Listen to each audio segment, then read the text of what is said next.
সেই বিশ্বাসে আমরা জোর দাবি জানাচ্ছি, বৃক্ষকে নিধন করে নয়, বরং বৃক্ষকে আরো সৌকর্যমণ্ডিত করে, আলোকিত করে, ওই বৃক্ষগুলোকে আরো পরিস্ফুট করে যাতে আমাদের অতিথিদের সামনে তুলে ধরা হয়। এটি যে আমাদের প্রাণপ্রিয় বাংলাদেশ, সেভাবে এটি উপস্থাপন করা হয়, সেই প্রচেষ্টা সরকার নেবেন। এ বিষয়ে বিশ্বকাপের স্থানীয় আয়োজক কমিটির আহ্বায়ক দেওয়ান শফিউল আরিফিন টুটুলের সাথে একাধিকবার যোগাযোগ করার পরও কথা বলতে রাজি হননি তিনি। বিশ্বকাপের উত্তেজনার পর ঢাকাবাসী কি গাছের বদলে নিঃশ্বাস নেবে ইট পাথরের? প্রশ্নটি থেকেই গেল। খান আলামিন, 21 টেলিভিশন, ঢাকা। একটা বিরতি নিচ্ছি, যখন ফিরছে তখন অন্যান্য খবরের সঙ্গে আরো থাকবে। শেয়ার বাজারের কেলেঙ্কারি উদ্ঘাটনে গঠিত তদন্ত কমিটির নিরপেক্ষতা নিয়ে সংশয় বিএনপি। উদ্ঘাটনে গঠিত তদন্ত কমিটি নিয়ে সংশয় প্রকাশ করেছে বিএনপি। কমিটির প্রধান খালেদ ইব্রাহিমকে আওয়ামীপন্থী আখ্যায়িত করে সুষ্ঠু তদন্ত না হওয়ার আশঙ্কা করছে দলটি। দলের চেয়ারপারসন বেগম খালেদা জিয়ার গুলশানের কার্যালয়ে এক সংবাদ সম্মেলনে এসব অভিযোগ করেন বিএনপি নেতারা। অন্যদিকে বিকেলে পল্টনের কেন্দ্রীয় কার্যালয়ে যৌথ সভা শেষে আগামী 2রা ফেব্রুয়ারি মুক্তাঙ্গনে বিক্ষোভ সমাবেশের ঘোষণা দেয়া হয়। সম্প্রতি দেশের পুঁজি বাজারে যে সংকট তা পরিকল্পিত এবং সরকারের ছত্রছায়ায় হয়েছে বলে অভিযোগ করে বিএনপি নেতারা বলেন, জাতীয় অর্থনৈতিক কর্মকাণ্ডে অনৈতিক রাজনৈতিক প্রভাব পুঁজিবাজারে ধস নামিয়েছে। তারা অভিযোগ করেন, সংকট মোকাবেলায় এখন যে তদন্ত কমিটি গঠন করা হয়েছে তাতেও রয়েছে সরকার দলীয় ব্যক্তিরা। যেসব ব্যবসায়ীরা 96 এর কেলেঙ্কারির সাথে জড়িত ছিল, সরকার এখন তাদের পরামর্শ নিচ্ছে বলে মন্তব্য তাদের। মিশর প্রসঙ্গ, আজ থেকে অনির্দিষ্টকালের ধর্মঘটে যাচ্ছে বিক্ষোভকারীরা। এরই মধ্যে রাজনৈতিক সংস্কারের ঘোষণা দিয়েছেন প্রেসিডেন্ট হোসনি মোবারক। নবনিযুক্ত প্রধানমন্ত্রীকে গণতান্ত্রিক সংস্কার আর নতুন কর্মসংস্থান তৈরির নির্দেশ দিলেও অনড় অবস্থানে বিক্ষোভকারীরা। কাল অন্তত 10 লাখ মানুষের মিছিলের পরিকল্পনা নিয়েছেন তারা। তবে নতুন করে কোনো সহিংসতা হয়নি। শামীম মাহবুব জানাচ্ছেন বিস্তারিত। মোবারক বিরোধী বিক্ষোভের কেন্দ্রস্থল হয়ে উঠছে কায়রোর তাহরির স্কোয়ার। কারফিউ সত্ত্বেও দখল রাখতে গত রাত সেখানেই কাটিয়ে দেন হাজারো বিক্ষোভকারী। আর সকাল হতেই গোটা কায়রো এসে জড়ো হয় তাহরির স্কোয়ারে। সেনাবাহিনীর অবস্থানও এখানেই সবচেয়ে বেশি। সোমবার থেকে অনির্দিষ্টকালের ধর্মঘটে যাচ্ছে বিক্ষোভকারীরা। এছাড়া মঙ্গলবার তাহরির স্কোয়ার থেকে প্রায় 10 লাখ লোকের মিছিলের পরিকল্পনা নিয়েছে তারা। এদিকে একদিন বাদে আবারও মাঠে নেমেছে পুলিশ। ব্যাপক বিক্ষোভের মুখে রোববার কায়রোর কোথাও পুলিশের টিকিটিও দেখা যায়নি। সেই সঙ্গে লুটপাটও বন্ধ হয়ে গেছে অনেকটা। পুলিশের সঙ্গে গুরুত্বপূর্ণ স্থাপনাগুলোয় টহল দিচ্ছে সেনাবাহিনী। সংকট নিরসনে বিরোধীদের সঙ্গে আলোচনায় বসতে নতুন প্রধানমন্ত্রী আহমেদ শফিককে নির্দেশ দিয়েছেন হোসনি মোবারক। একই সঙ্গে বেকারত্ব কমানো ও নতুন কর্মসংস্থানের দিকেও মনোযোগী হওয়ার পরিকল্পনা নিয়েছেন তিনি। অর্থনীতিতে স্বস্তি ফিরিয়ে আনার পাশাপাশি দুর্নীতি দমনের নির্দেশ দিয়েছেন মোবারক। এদিকে নিরাপত্তার অভাবে মিশর ছাড়তে শুরু করেছে বিদেশি নাগরিকরা। মার্কিন নাগরিকদের দেশে ফিরিয়ে নিতে যে কোনো সময় কায়রো পৌঁছাবে যুক্তরাষ্ট্রের ভাড়া করা বিমান। বেশ কিছু দেশ তার নাগরিকদের মিশরের অধিকাংশ এলাকা ভ্রমণের উপর নিষেধাজ্ঞা জারি করেছে। শামীম মাহবুব, 21 টেলিভিশন। এদিকে মিশরের রাজনৈতিক অস্থিতিশীলতাকে একনায়কতন্ত্রের জন্য রেড সিগন্যাল বলছেন কূটনীতি বিশেষজ্ঞরা। তারা মনে করছেন 48 ঘণ্টার মধ্যেই জনবিক্ষোভের কাছে পরাজিত হয়ে অন্তর্বর্তী সরকারের হাতে ক্ষমতা ছাড়বেন হোসনি মোবারক। স্বপ্না গুলশানের রিপোর্ট। গণতন্ত্রের নামে 30 বছর চলতে থাকা স্বৈরতন্ত্র নামক শাসনযন্ত্রের পতন ঘটাতেই বিশাল জনবিক্ষোভ গোটা মিশর জুড়ে।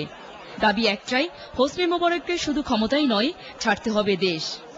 কূটনীতিক বিশ্লেষকদের মতে গেল 30 বছর ধরে স্বৈরাচারী শাসন আর ক্ষমতালিপ্স মনোভাবের কারণেই তিলে তিলে গড়ে ওঠা পুঞ্জীভূত ক্ষোভ জনবিস্ফোরণে পরিণত হয়েছে। জনগণের কোনো অধিকার নেই, ওসব দেশে গণতন্ত্র নেই, ওসব দেশে স্বৈরতন্ত্র রয়েছে, রাজতন্ত্র রয়েছে, শেখতন্ত্র রয়েছে। এই যে এইসব হাওয়া তাদের গায়েও লাগবে। আমি মনে করি তাকে যেতেই হবে, আজ হোক কাল হোক। মানুষকে মানুষের মতো বাঁচবার অধিকার দিন। মোবারক সাহেবের এখন বয়স 82 বছর। চেষ্টা চলছিল যে মোবারক সাহেবের ছেলেকে ওনার পরে রাষ্ট্রপতি করার।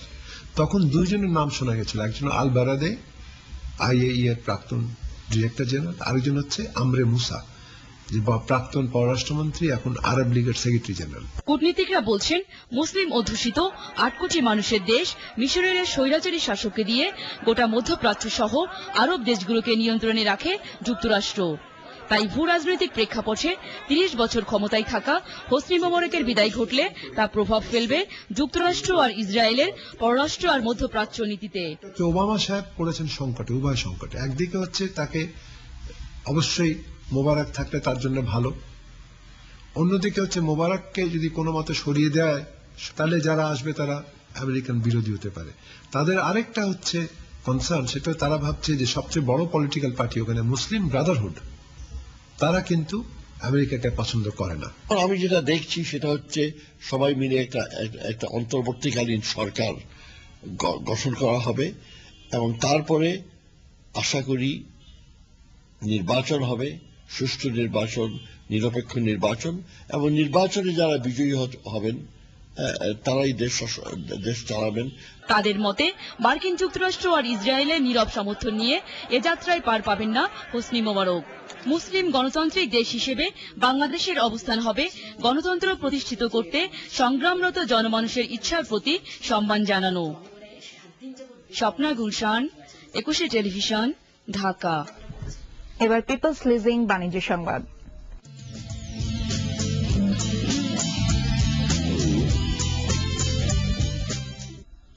15 জানুয়ারি নরসিংদীতে সড়ক দুর্ঘটনায় নিহত 10 পুলিশ সদস্যের প্রত্যেক পরিবারকে 2 লাখ করে আর্থিক সহায়তা দিয়েছে এক্সিম ব্যাংক লিমিটেড।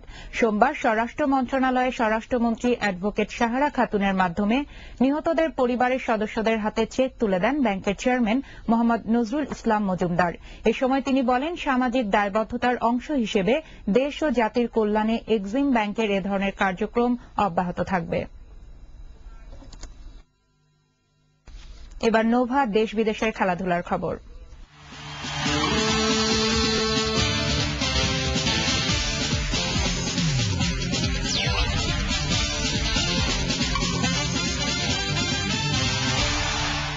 স্প্যানিশ লা লিগায় মেসির জোড়া গোলে বার্সেলোনা 3-0 গোলে হারকিউলিসকে হারিয়েছে। অপর ম্যাচে রিয়াল মাদ্রিদ 1-0 গোলে ওসাসুনাকে হারায়। এই জয়ে 58 পয়েন্ট নিয়ে তালিকার শীর্ষে বার্সেলোনা। অন্যদিকে 51 পয়েন্ট নিয়ে দ্বিতীয় অবস্থানে রয়েছে রিয়াল মাদ্রিদ। প্রথমার্ধের 43 মিনিটের মাথায় গোল করে দলকে এগিয়ে নেন বার্সার ফরোয়ার্ড পেড্রো রড্রিগেজ। এরপর দ্বিতীয়ার্ধে খেলার 87 মিনিটে ব্যবধান দ্বিগুণ করেন বার্সার আর্জেন্টাইন ফরোয়ার্ড লিওনেল মেসি। এরই মধ্যে 18 ম্যাচে 21 গোল পূর্ণ করেছেন এই ফরোয়ার্ড। খেলার শেষ মুহূর্তে মেসির দেয়া দ্বিতীয় গোলে 3-0 গোলের জয় নিয়ে মাঠ ছাড়ে বার্সেলোনা।